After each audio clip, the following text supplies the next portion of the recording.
የእግዚአብሔር መንግስት ትምህርታችንን አራተኛ ክፍሉን ስንቀጥል በዋናነት እንድንመለከተው የፈለኩት የዘፍጥረት ምዕራፍ 6ን ሐሳብ ነው። መጽሐፍ ቅዱስ ላይ በተወሰነ መልኩ አወዛጋቢ ከሆኑ ሐሳቦች ውስጥ የሚመደብ ነው የዘፍጥረት 6 ሐሳብ እና ወደዛ ስንሄድ እንደ መነሻ እንድታስታውሱልኝ የምንፈልገው የባለፉት ሳምንታትን አንስተን ከተማርናቸው ሐሳቦች ውስጥ አንዱ በኤደን ገነት ውስጥ ሴቲቱን ሊያስት የመጣው እባብ ይሄ የምናውቀው እንስሳው እባብ ነው ወይስ ሌላ ትርጉም አለው የሚለውን ሐሳብ ለማየት ሞክረን ነበር። ይሄኛው እንስሳው እባብ ከሆነ እንደው ሁለት ነገር አይነሳም ወይ? የመጀመሪያው ነገር ይሄን የመሰለ ጥበብ እና የማሳት ችሎታ ከየት አመጣው? ምክንያቱም እኛ የምናውቀው እባብ በዚህ ደረጃ ጥበብና ችሎታ ውበትም እንደዚህ ያለው አይደለም። ሁለተኛ የእባቡን ሳይድ እንዳለ ሆኖ ሴቲቷ በእግዚአብሔር ክብር ልክ የምትኖር የነበረች በእግዚአብሔር መልክ የነበረች ሴት ያ ሁሉ ጥበብና ኃይል የነበራት ሴት በምን ሁኔታ እንዴት በምን ተአምር በእባብ ስታ እግዚአብሔር የነገራትን ሐሳብ ቸል ልትል ትችላለች? ወደ እንደዚህ አይነት ውድቀት ወደ እንደዚህ አይነት መታል እንዴት ራሷን አሳልፋ ትሰጣለች የሚለውን ሐሳብ አንስተን ነበርና ከእሱ ጋር ተያይዞ ያነሳነው አንድ ሐሳብ ምንድን ነበረ? ገበሉ አስተኞች በሆዳቸው የሚሳቡ እንስሳትን ታሪክ ሬፕታይልስ የምንላቸውን የእንስሳት ቡድን ወይም የፍጥረታት አይነት ታሪክ ጋር አያይዘን ያነሳነው ነገር ምንድን ነው? ምናልባት ይሄኛው እባብ የመሆን እድል አለው። ምክንያቱም መጽሐፍ ቅዱስ ሲናገር እባብ እግዚአብሔር ከፈጠረው ፍጡር ሁሉ እጅግ ተንኮለኛ ነበር ወይም እጅግ ጠቢብ ነበር ብሎ ያስቀምጠዋል። ከዛን ግን በሴቲቷን ለማሳት እንደ ኢንስትሩመንት ሰይጣን ስለተጠቀመው እግዚአብሔር ሲረግመው ምንድን ነው ያለው? በሆድህ ትሄዳለህ፣ አፈርን ትበላለህ ነበር ያለው እና ያንን እንትን ማሳያ ተመልክተን ምናልን አንደኛ ያኛው በዚህ በውድቀት ሂደት ውስጥ የተሳተፈው እባብ አሁን ከምናውቀው እባብ የተለየ እንደነበረ ግልጽ ነው። ምክንያቱም በሆዱ የሚሄድ አልነበረም፣ አፈር የሚበላ አልነበረም። ምን ማለት ነው? ሬፕታይል አልነበረም ማለት ነው። በሆዳቸው ከሚሳቡት የፍጥረታት አይነቶች ውስጥ አንዱ አልነበረም። ሌላ አይነት ፍጡር ነበረ። ምናልባት በጣም የተለየ ውበትና የተለየ ጥበብ የነበረው ፍጡር እንደነበረ መጽሐፍ ቅዱስ እንትን ይለናል፣ ምልክት ይሰጠናል፣ ፍንጭ ይሰጠናል ብለን ተመለከተ። ሁለተኛ ቀጥታ ከራሱ በመነጨ የማሳሳት ፍላጎት ሳይሆን ወደ ሴቲቱ የመጣው የቀደመው እባብ ብሎ መጽሐፍ ቅዱስ በሚጠቅሰው በወደቀው የእግዚአብሔር ልጅ በአመፀኛው የእግዚአብሔር ልጅ ወይም ሰይጣን በምንለው ሐሳብ ተሞልቶ እንደሄደ የሰይጣንን ሐሳብ ተሸክሞ እንደሄደ ማሰብ ይቻላል። መጽሐፍ ቅዱስ ያኛውንም ወይም ሰይጣንን ራሱ የቀደመው እባብ ብሎ ስለሚጠቅሰው እባብና ሰይጣን አንድም ሁለትም ተደርገው ሊጠቀሱ ይችላሉ። ስለዚህ የሰይጣን ሪፕሬዘንቴሽን ተደርጎ እስከ መጠቀስ እባብ የሄደው የእሱን ሐሳብ ስለተሸከመና የእሱን ሐሳብ ኢንተርቴን ስላደረገ የእሱን ሐሳብ ይዞ ወደ ኤደን ገነት በመግባት ሴቲቱን ስላሳተ ነው ብለን ተመልክተን ነበር እና በወደቁ ጊዜ አዳምና ሔዋን በዚህ የማሳሳት እንትን መልእክት በወደቁ ጊዜ እግዚአብሔር አምላክ ያደረጋቸው ወደ 6 የመዳን መንገዶች ነበሩ። የሰው ልጅ ድጋሚ ከወደቀበት የማንሳት የእግዚአብሔርን ኤፈርት ትመለከታለች። የእግዚአብሔርን ምንድነው በጎ ፈቃድ ሰውን ለማዳን ዳግም ለመዋጀት የነበረውን የእግዚአብሔርን በጎ ፈቃድ እንዳልኳችሁ በ6 ዋና ነገሮች ተገልጦ ትመለከታላችሁ። አንደኛ እግዚአብሔር የሰው ልጅ ራቁቴን ነኝ ባለ ጊዜ ምን አደረገ ይላል መጽሐፍ ቅዱስ? ቁርበትን አደረገላቸው። ሰው ልጅ ለአዳምና ለሔዋን ቁርበትን አደረገላቸው። አዳምና ሔዋን ምንድን ነበር ያደረጉት ብላችሁ ስትመለከቱ ራቁታችንን ነን አሉና የበለስ ቅጠል ሰፍተው አገለደሙ ይላል መጽሐፍ ቅዱስ። እንግዲህ እግዚአብሔር ያሳያችሁ። በኤደን ገነት ውስጥ በጣም ብዙ ፕላንትስ አሉ፣ እጽዋት አሉ። ራሳቸውን ለማልበስ ከመረጡት ነገር ውስጥ እንደው ኦፍ ኦል ዘ ቲንግስ ካሉ ነገሮች ሁሉ ቅጠልን ነው የመረጡት። ቅጠል ለማገልገል ማለት ቅጠል የሰውን ራቁትነት ለመሸፈን ሊኖረው የሚችለው ሚና እናንተ ጀስት ኢማጂን አድርጉት። ማለት በቅጠል ራስን ለመሸፈን የተደረገ ጥረት ነበር የመጀመሪያው ነገር። ሁለተኛ ከነበሩ ቅጠሎች ሁሉ ደግሞ የምንን ቅጠል ነው የመረጡት? የበለስን ቅጠል ነው የመረጡት። የወደቁበትን እጽ ቅጠል ነበር የመረጡት። እና ይህን የሚያሳያችሁ ነገር አለ። የእግዚአብሔር ልጆች የሆኑት የእግዚአብሔር መልክ ማሳያ የነበሩት አዳምና ሔዋን ከእግዚአብሔር ላይ ወይም ከእግዚአብሔር ሕልውና ምን ያህል እንዳፈነገጡ ብቻ ሳይሆን አፈንግጠው የት እንደወደቁ ትመለከታላችሁ። የት ነው የወደቁት? ራሱ ያሳታቸው እባብ ሀሳብ ላይ እንደወደቁ ትመለከታላችሁ። እባቡ ወደ ዕፀ በለሷ ነበር ያመለከታቸው። እነሱም ራቁትነታቸውን ለመሸፈን የበለስ ቅጠል አገለደሙ ሲል ትመለከታላችሁ። ራቁት ወደ ሆኑበት፣ ራቁትነታቸውን ወደ ተገነዘቡበት የራቁትነት እውቀት፣ የሙላት እውቀት ሳይሆን የራቁትነት እውቀትን ወዳገኙበት ውድቀታቸውን ወዳመጣባቸው ቅጠል ሄደው ራቁትነታቸውን ለመሸፈን ሲሞክሩ ትመለከታላችሁ። የሰው ልጅ ዝንባሌ በምን አይነት ደረጃ እንደወደቀ ትመለከታላችሁ። የጣላቸውን ጠላታቸውን መከታቸው አድርገው ሲጠጉት ትመለከታላችሁ። ጠላታቸውን አሁን እንኳን ነቅተው ከመሸሽና ወደ እግዚአብሔር ከመደበቅ ይልቅ የተደበቁት በጠላታቸው ስር ነበር። በጠላታቸው እግር ስር ወደቁ እንደማለት ነው። አሁን ይህን ሜታፎሩን ለመረዳት ብትሞክሩ በጠላታቸው እግር ስር ነው ሄደው የወደቁት ማለት ነው። እግዚአብሔር አምላክ ግን ምን አደረገ? ዘፍጥረት 3:21 ላይ እንደሚያሳየን ምን አለ? ቁርበት አለበሳቸው ይለናል። እንግዲህ ይሄ በጣም ብዙ እንትኖች አሉት፣ ሌየርስ አሉት። ቁርበት ስለማልበስ የተአረደ እንስሳ አለ ማለት ነው። በሌላ አማርኛ የሞተ እንስሳ አለ ማለት ነው። ደሙ የፈሰሰ እንስሳ አለ ማለት ነው። ስለዚህ እግዚአብሔር አምላክ ከበለሱ ስር አውጥቶ ከጠላታቸው እግር ስር አውጥቶ በምትካቸው አንደኛ የሚሞት እንስሳ አዘጋጀ። ወይም በምትካቸው እንስሳ ሞተ ማለት ነው። ሌላ ያለ ኃጢአቱ የሚሞት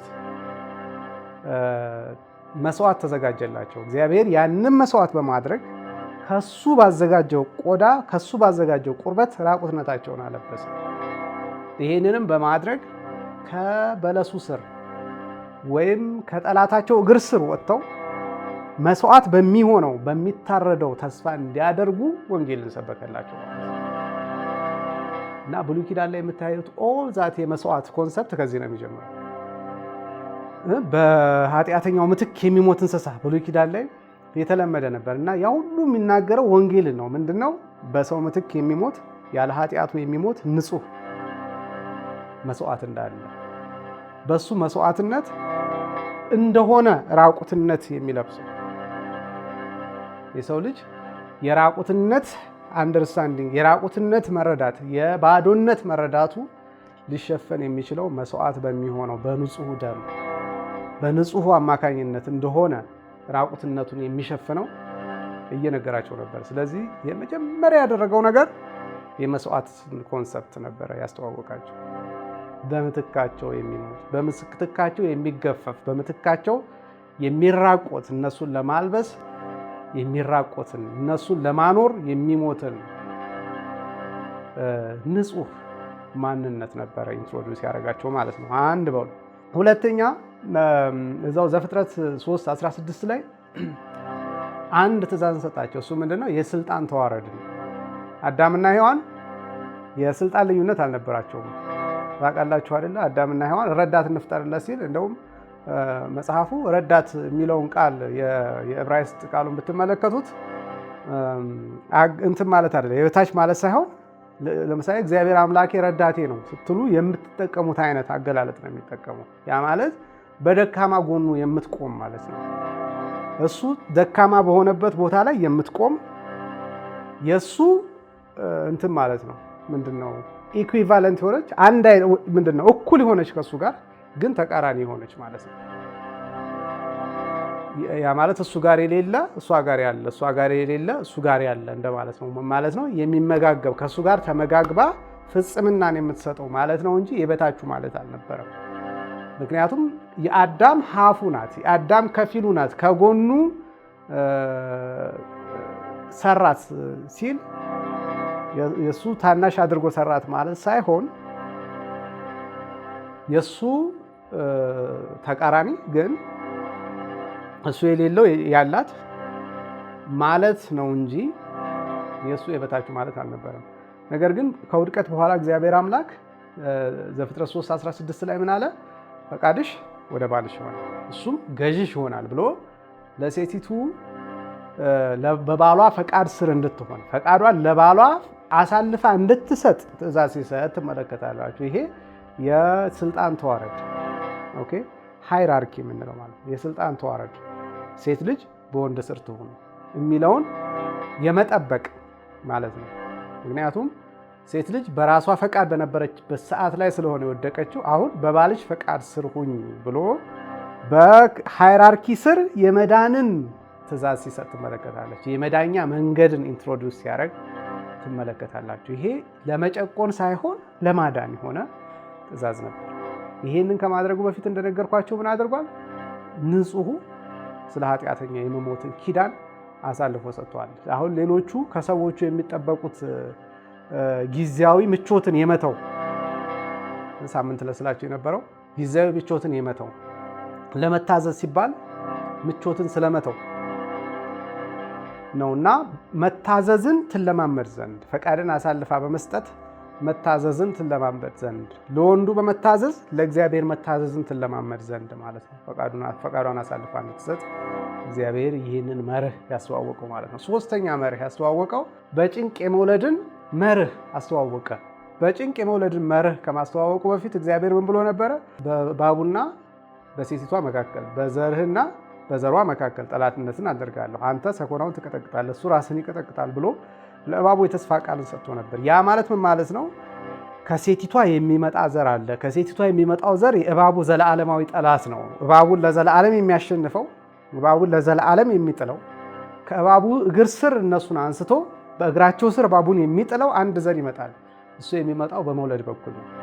ስለዚህ በጭንቅ በመውለድ እምነትን በስራ ይገልጡ ዘንድ ነበር ይሄንን የሰጣቸው። ያ ማለትም ማለት ነው ዘሩን ተስፋ በማድረግ የሚመጣውን ዘር ተስፋ በማድረግ በሚመጣው ዘር ውስጥ የሚመጣውን መዳን ተስፋ በማድረግ ያንንም በመጠባበቅና በመጓጓት ስለዚህ መውለድን ኢምፕሬስ እንዲያደርጉ ማለት ነው። መውለድን በፍጹም መታዘዝ ይፈጽሙት ዘንድ በፔን ውስጥ በህመም ውስጥ መውለድን ኢምፕሬስ እንዲያደርጉ እግዚአብሔር ይህንን መርህ ሲሰጥ ትመለከታላችሁ። በጭንቅ ውስጥ መውለድን በጭንቅ ውስጥ መውለድ ማለት ክርስቶስን ተስፋ ማድረግ ማለት ነው በሌላ አማርኛ። ኦኬ ያን የሚመጣውን ዘር ተስፋ ማድረግ ማለት ነው። የሚመጣውን ዘር ተስፋ በማድረግ ውስጥ ነው የሚጨነቁት ማለት ነው። እስኪመጣ ድረስ ያለው ጭንቀት ማለት ነው። ስለዚህ በምጥ ውስጥ መውለድ ክርስቶስን ተስፋ የማድረግ ምልክት ነው። የመታዘዝ ምልክት ነው። እምነት በስራ ይገለጥ ሲባል እኮ ኦኬ ክርስቶስ እንደሚመጣ ያምናሉ። ክርስቶስ እንደሚመጣ ካመኑ ደግሞ እምነታቸውን በስራ ሲገልጡ ምን ይባላል? በጭንቅ ውስጥ የሆነ መውለድ ይባላል። ይህንን መርህ አሳልፎ ሲሰጥ ትመለከታላችሁ። ሌላው አራተኛው የሰጠው መርህ እግዚአብሔር አምላክ አዳምን በድካም ምድርን ማበጀትን ነው። ምድርን ታርሳለህ፣ በድካም በላብ ምድርን ታርሳለህ አለው። ይሄም ምንድን ነው? እግዚአብሔር አምላክ ለሰው ልጅ ምን ብሎት ነበር? ምድርን ግዛት ሙላትም ብሎት ነበር። ገነትን አብጃት ጠብቃትም ብሎት ነበር። አሁን ኃላፊነቱ ወድቋል። የሰው ልጅ ግን ምን እንዲያደርግ ፈልጓል? ኃላፊነቱ ምድርን የማበጀትና የመጠበቅ ኃላፊነት እንደነበረበት ለማወቅ በድካምና በጥረት ከሰርቫይቫሉ ጋር ከመኖር ጋር ተያይዞ በድካምና በጥረት ምድርን ሲያበጅ ምድርን ሲያርስ ምድር ላይ ሲሰራ ምን ሪማይንደር ነው ማለት ነው። ሪማይንደሩ ምንድን ነው? እግዚአብሔር አምላክ የፈጠረኝ ምድርን ለማበጀትና ለመጠበቅ ነበር። ስለዚህ እሱ ወደዛ ክብሬ እመለሳለሁ። ወደዛ ክብሬ እንደምመለስ የማሳየው ግን በምንድን ነው?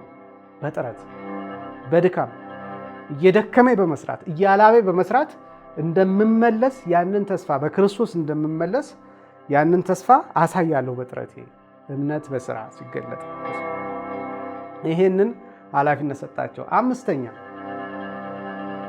የሴቲቱ ልጆች ከእባቡ ልጆች ማታለል እንዲጠበቁ ማስጠንቀቂያ ሰጥቷቸው ነበር። ምን በማለት በሴቲቷና በአንተ መካከል በዘሯና በዘርህ መካከል በማለት የሴቲቷ ልጆችና የእባቡ ልጆች የሚባሉ አሉ። የሴቲቷ ልጆችና የእባቡ ልጆች ሁል ጊዜ ጠላትነት ያላቸው መሆኑንና ኮኤግዚስት እንደሚያደርጉ ጎን ለጎን እንደሚቀጥሉ ማስጠንቀቂያ ሰጥቷቸው ነበር። ስለዚህ ምን ማለት ነው?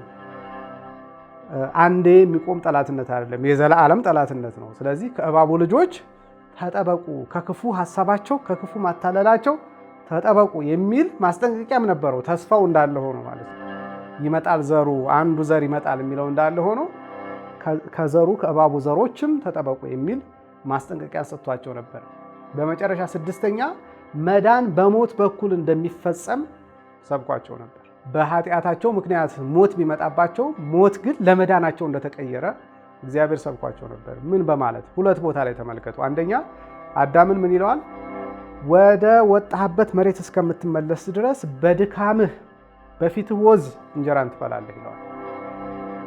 አፈር ነህና ወደ አፈር ትመለሳለህና ይለዋል። ያ ማለት ምን ማለት ነው? የምታርፈው ስትሞት ነው ማለት ነው። የምታርፈው ስትሞት ነው። ኢን ሴንስ በቃ ትገላገለዋለህ፣ ለዘላለም ትጠፋለህ፣ ስራ የሚባል ይቆማል እንደማለት አይደለም። በሞት በኩል ረፍት ይሆንልሃል እንደማለት ነው። በሞት በኩል ነው ረፍት የምታገኘው፣ ስትሞት ነው የምታርፈው የሚለውን ለማሳየት ነው። ዘፍጥረት ምዕራፍ 3 ቁጥር 22 ላይ እግዚአብሔር አምላክም አለ፣ እነሆ አዳም መልካምንና ክፉን ለማወቅ ከእኛ እንዳንዱ ሆነ፣ አሁንም እጁን እንዳይዘረጋ ደግሞም ከሕይወት ዛፍ ወስዶ እንዳይበላ ለዘላለም ሕያው ሆኖ እንዳይኖር ከገነት እናባረው ብሎ እናስወጣው ብሎ ሲናገር ትመለከታላችሁ። አንዳንዶች ይህንን እግዚአብሔር አምላክ በገነት ውስጥ አዳም ለዘላለም ቢኖር እግዚአብሔር ስለወደደ ማነው ስለጠላና ስለ ወይም ምንድነው ስሙ ኢንሴኩሪቲ ስለተሰማው ነው እንዳይፎካከረው ፈርቶ የሚመስላቸው ሁሉ አሉ። ኖ እንደዛ አይደለም። አዳም ለዘላለም በዚህ ራቁትነት ሜንታሊቲ ቢኖር ኢማጂን ምንድነው የሚሆነው? በራቁትነት ሜንታሊቲ የራቁትነት ሜንታሊቲን ትራንሴንድ የምታደርገው በመሞት ነው እያለ ያለው እግዚአብሔር። የምታልፈው የራቁትነት ሜንታሊቲን የምታልፈው ስትሞት ነው እያለው።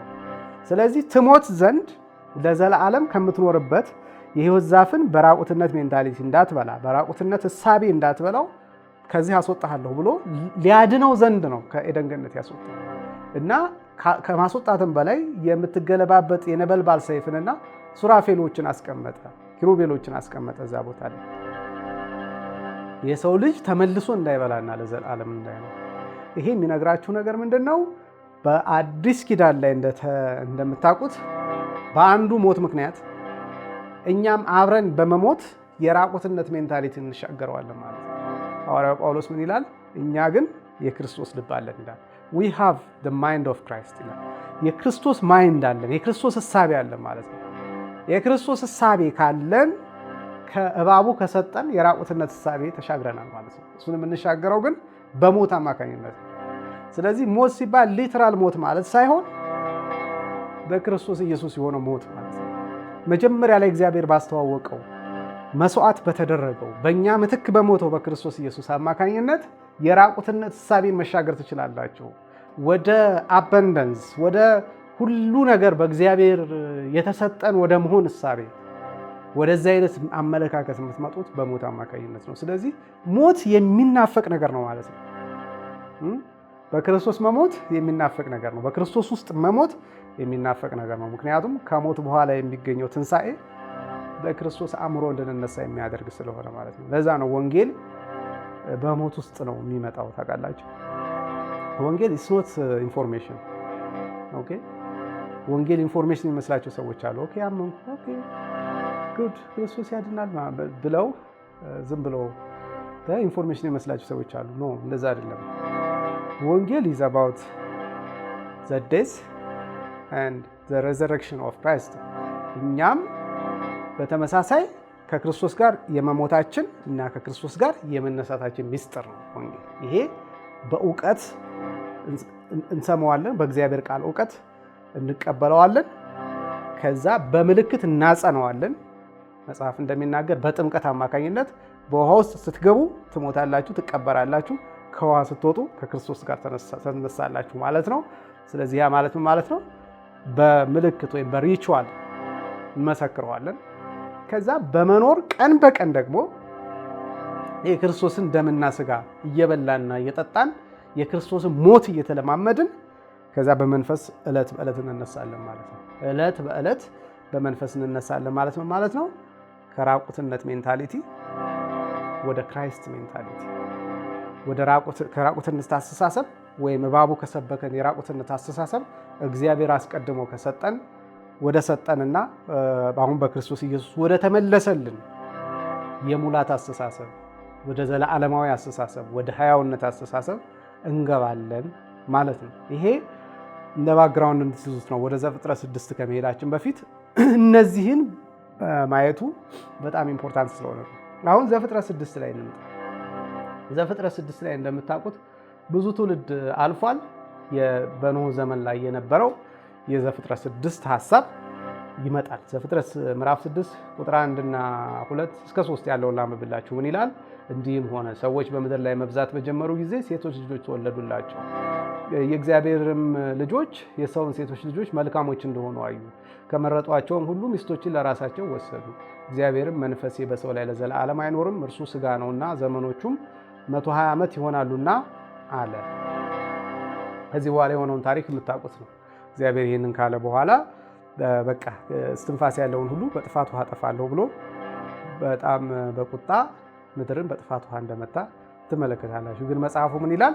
ኖህ ግን በትውልዱ መካከል በእግዚአብሔር ፊት ምን አገኘ? ሞገስን አገኘ። እና ብቸኛ ሞገስን ያገኘ ሰው በዛ ትውልድ መካከል ኖህ ነበር። እና ኖህ ከነ ቤተሰቡ 8 ነፍስ ያላቸው ቤተሰቡን ከዛ ከእንስሳትም 2 እያደረገ ወደ መርከብ በማስገባት ለዓለም መቀጠል ምክንያት እንደሆነ ትመለከታላችሁ። አሁን እዚህ ቦታ ላይ እንድትመለከቱልኝ የፈለኩት ቅድም ከነገርኳችሁ ሀሳብ ጋር ይያያዛል። ቅድም የነገርኳችሁ ሀሳብ ላይ አንድ መሰረታዊ ነገር ነግሬያችሁ ነበረ። እባብ ይሄ ፊዚካል የሆነው ወይም እንስሳ የሆነው እባብ የሰይጣንን ሀሳብ በመሸከም ለዘላለም እንደተረገመ ተመልክተናል። እዚህ ቦታ ላይ ዘፍጥረት 6 ላይ የሰው ልጆች በተመሳሳይ መልኩ እባብ ያደረገውን ነገር ሲደግሙ ትመለከታላችሁ። እባብ ያደረገውን ነገር እንዴት ደገሙ ስትሉ መጽሐፉ የእግዚአብሔር ልጆች የሰውን ሴቶች ልጆች መልካሞች እንደሆኑ አዩ ይላል እና ይሄ ቀላል አገላለጥ አይደለም። ብዙ እንትኖችም የሚያሳዩት የቀደሙ ቴክስቶች የሚያሳዩት ብዙ ነገሮች የሚያመላክቱት ምንድን ነው? እነዚህ ሴቶች መልካሞች እንደሆኑ አዩ ሲል አፍንጫቸው፣ ስለ ጥርሳቸው፣ ስለ ተለያዩ ውበታቸው አይደለም። የእግዚአብሔርን ልጆች አማለሏቸው ወይም አሳሳቷቸው የሚል መረዳት ያለው ነው ይሄኛው ሐሳብ። ምን ማለት ነው? እዚህ ቦታ ላይ የታየው የሴቶቹ ፈቃድ መፋነን ነው የሚያሳየው ማለት ነው። የፈቃድ ልቅነትን ነው የሚያሳየው። ፈቃዳቸውን መጽሐፉ ምን ብሎን ነበር? የሴት ፈቃድ በወንድ ስር ይሁን ብሎ ነበር። እዚህ ቦታ ላይ ነፃነታቸውን ያለ ልክ የመጠቀምና ፈቃዳቸውን በራሳቸው የመጠቀም ሕይወት ውስጥ ገብተው እንደነበረ ትመለከታላችሁ። እግዚአብሔር ከሰጣቸው የመዳን ትእዛዝ አፈንግጠው ፈቃዳቸውን በራሳቸው ወደ መለማመድ፣ ራሳቸውን ለመታየት ወይም ራሳቸውን ምንድነው ስሙ ለማማለል አሳልፈው ሰጥተው እንደነበረ፣ ፈቃዳቸውን ለመፋነን አሳልፈው ሰጥተው እንደነበረ፣ ለአመፅ አሳልፈው ሰጥተው እንደነበረ የሚያመላክት ቃል ነው። ግን መጽሐፉ ፈቃድሽ ወደ ባልሽ ይሁን፣ ወደ ወንዱ ይሁን ብሎ እግዚአብሔር አሳልፎ ምንድነው ለወንዱ አሳልፋ እንድትሰጥ ፈቃዷን ነግሯት እንደነበረ ትመለከታላችሁ። ለዛ ነው ሐዋርያው ጳውሎስ አንደኛ ቆሮንቶስ ምዕራፍ 11 ቁጥር 10 ላይ ከመላእክት የተነሳ ሴት በራሷ ላይ ስልጣን ሊኖራት ይገባል ይላል። ይሄ ቃል ራሱ በደንብ ካላስተዋላችሁት ሌላ ትርጉም ሊመስላችሁ ይችላል። ግን ምን ማለቱ ነው? ለመላእክት ሲባል ሴት ልጅ በራሷ ላይ ማለት በጭንቅላቷ ላይ ማለት ነው እንጂ ሰልፍ የሚለውን አይደለም የሚያሳየው። ሰልፍ ሳይሆን የሚያሳየው ሄድ ነው የሚለው። ጭንቅላቷ ላይ ስልጣን ሊኖራት ይገባል ማለት ባለስልጣን ልትሆን ይገባል ማለት ሳይሆን ምልክት፣ የስልጣን ምልክት ወይም አንደር ኦቶሪቲ እንደሆነች የሚያመለክት ምልክት ሊኖራት ይገባል። በሆነ ስልጣን ስር መሆኗን ለማመላከት የሚሆን ምልክት ራሷ ላይ ልታደርግ ይገባል ማለት ነው። ይህንን የሚያነሳው ጳውሎስ ራስን ስለመሸፈን ማለት ነው። ራሷን ትሸፍን የሚለውን ለማመላከት ነው። ይህንን እንትን የሚለው ራሷን ትሸፍን የሚለው ሀሳብ አንዳንዶች እንደሚመስላቸው ትጠቅለል፣ ፊቷን ሳይቀር ትሸፈን፣ ፀጉሯንም ሙሉ በሙሉ ትሸፈን፣ ምንም የሚታይ ነገር አይኑራት ሚል ኢምፕሊኬሽን የለውም። እንደዛ ካልን መላእክት ከሰውነት ክፍል ሁሉ ፀጉርን ብቻ ነው የሚወዱት እንደማለት ነው። ጳውሎስ መላእክት እንዳይወድቁ ማለት ነው። መላእክት እንዳይወድቁ፣ በሴቷ ተታለው እንዳይወድቁ በራሷ ላይ መሸፈኛ ምልክት ታደርግ ማለት ነው። ወይም በሆነ ስልጣን ስር እንደሆነች የሚያሳይ በወንዱ ስልጣን ስር እንደሆነች የሚያሳይ የመታዘዝ ምልክት፣ የመፋነን ምልክት መገላለጥ ሳይሆን የመታዘዝ ምልክት በራሷ ላይ ታድርግ ነው የሚለው።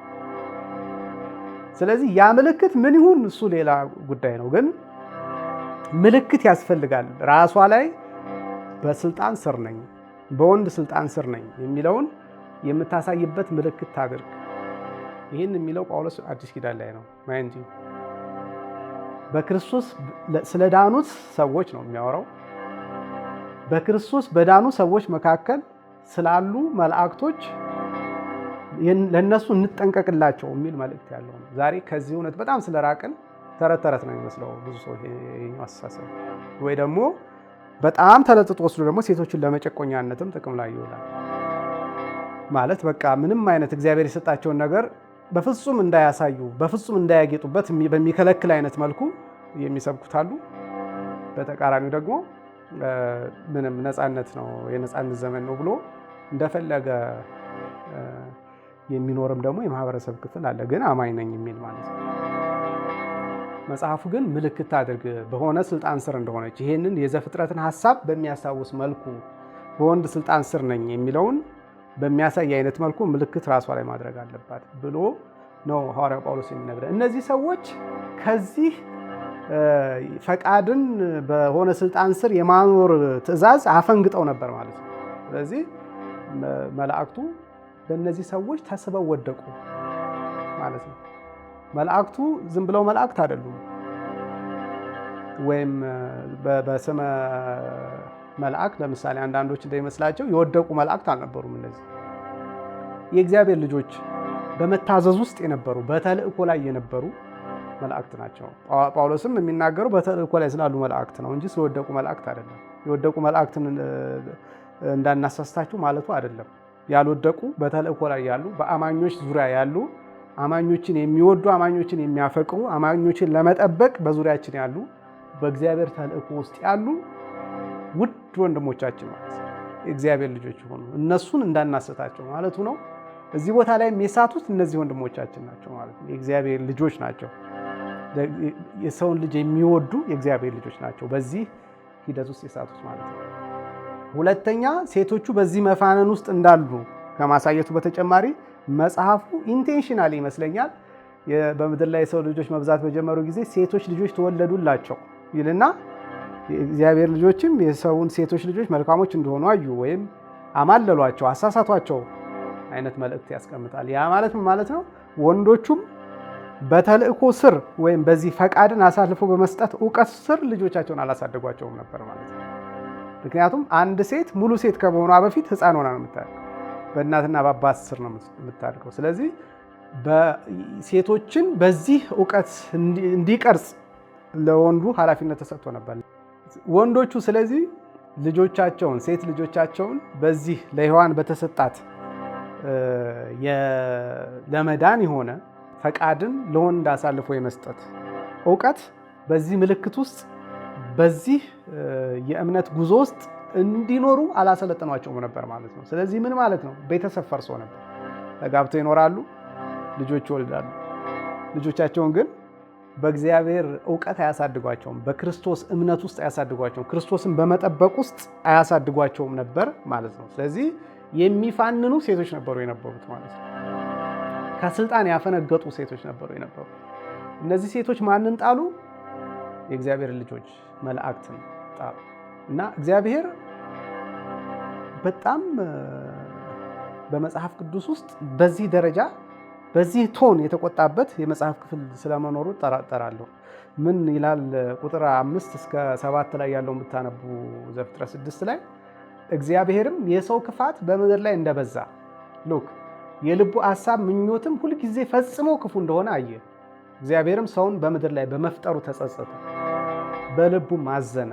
እግዚአብሔርም የፈጠርኩትን ሰው ከምድር ላይ ያጠፋለሁ፣ ከሰው እስከ እንስሳ እስከ ተንቀሳቃሽም እስከ ሰማይም ወፍ ድረስ ስለፈጠርኳቸው ተጸጽቻለሁና አለ። እግዚአብሔር ሰውን ሲያይ እንደዚህ አይነት ብሮክን እንትን ያየው ብሮክን የሆነ ምንድን ነው የሚባለው ግንኙነት ነው ያየው። ከዚህ እግዚአብሔር ከሰጣቸው የኪዳን ስርዓቶች ያፈነገጠ ማህበረሰብ ነው ያየው።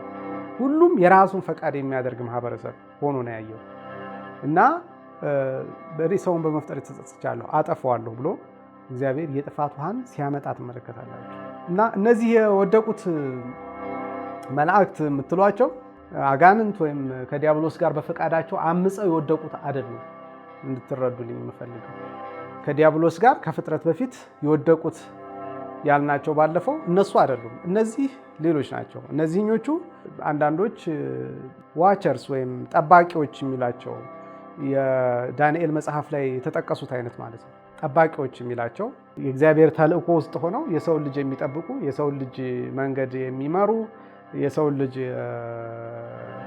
አካሄድ የሚከታተሉ፣ ሰውን የሚወዱና የሚያፈቅሩ መላእክት ናቸው እና የእግዚአብሔር ልጆች ናቸው በኢሴንሳቸው ማለት ነው። እና እነዚህ የእግዚአብሔር ልጆች ለዛ ነው ሲወድቁ እንደ እግዚአብሔር ጠላቶች አይደለም ትሪት የሚደረጉት፣ እንደ ዲያብሎስ በማሳታቸው እንዲቀጥሉ የተደረጉ አይደሉም።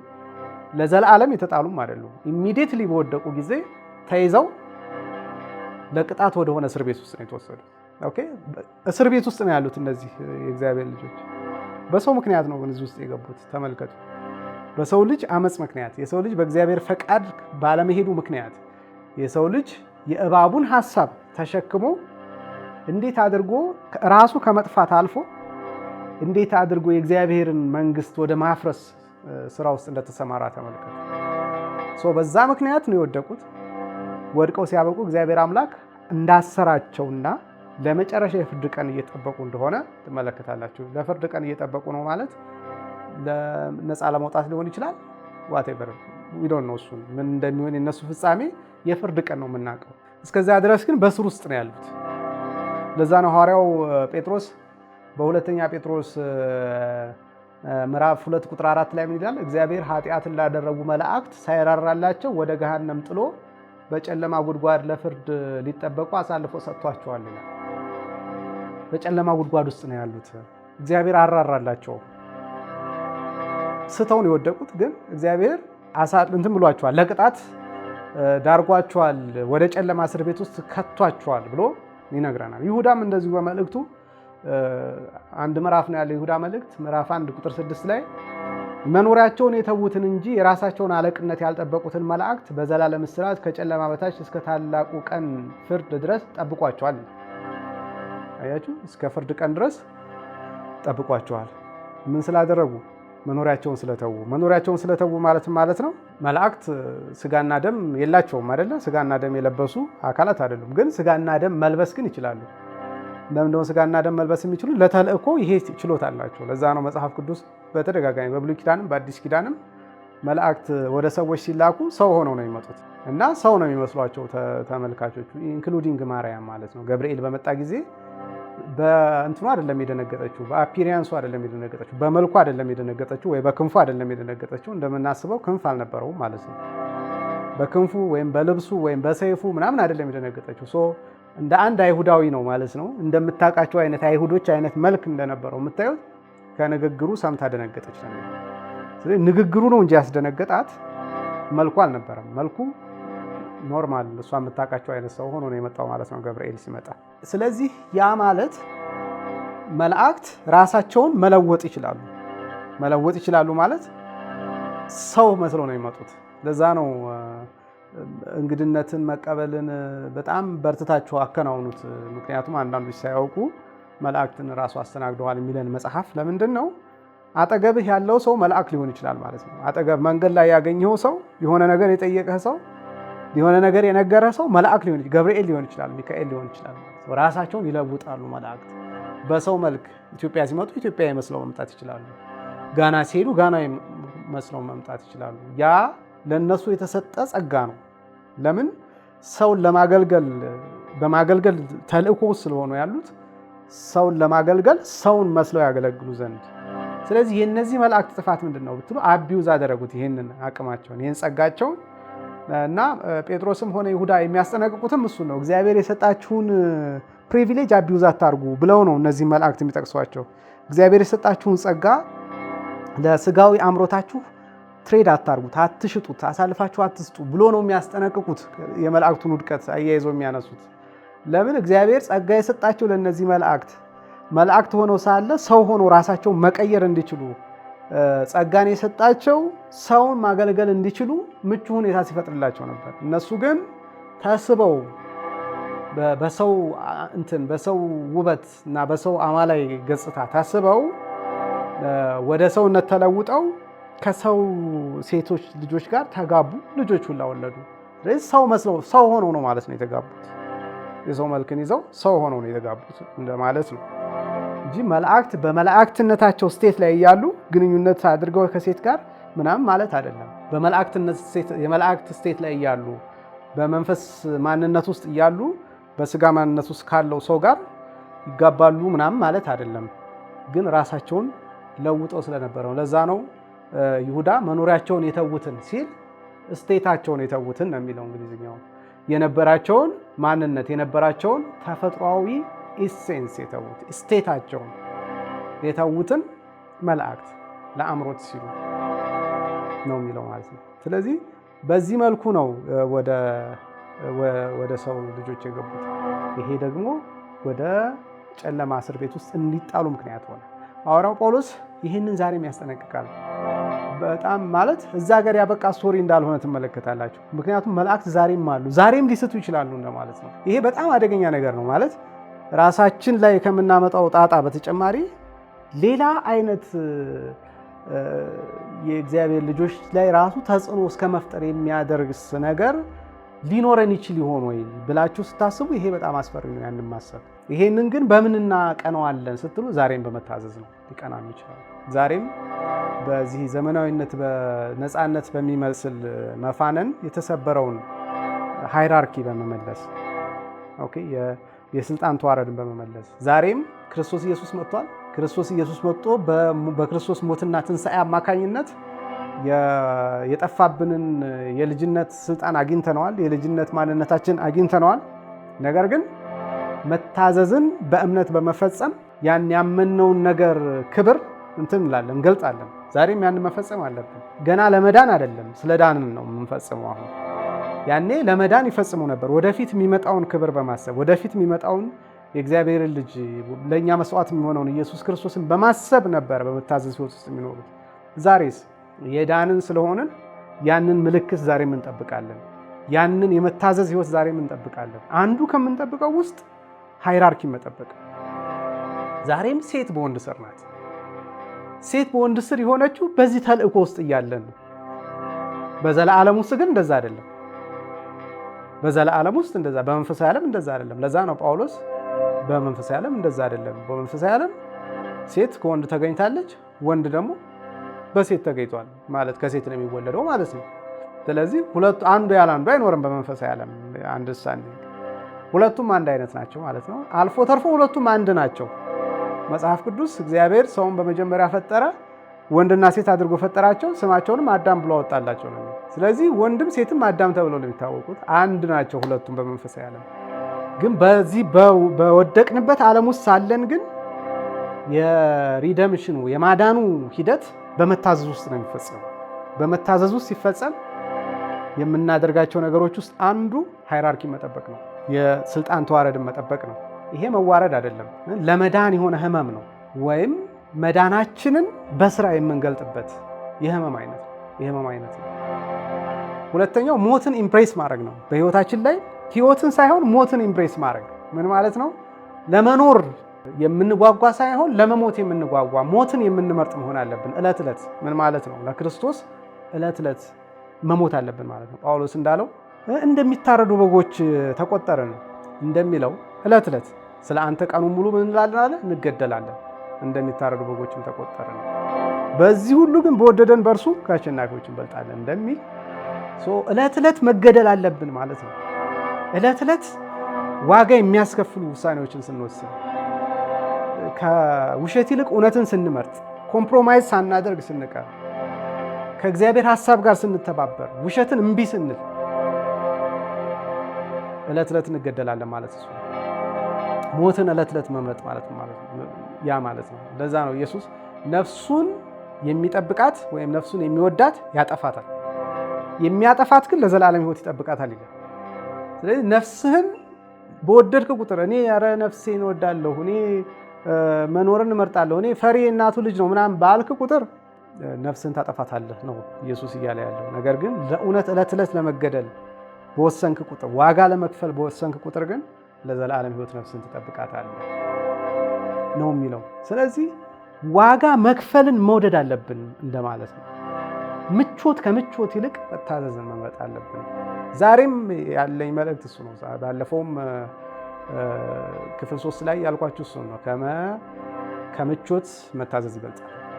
ከምቾት መታዘዝ ይበልጣል። አጭር ጊዜ ስለሆነ ያለን በዚህ አጭር ጊዜ ውስጥ ምቾትን እየናቅን መታዘዝን እየመረጥን ነፍሳችንን ለዘላለም ሕይወት ማቆየት፣ ለዘላለም ሕይወት ማክበር አለብን ነፍሳችንን ማለት ነው። ተባረኩ።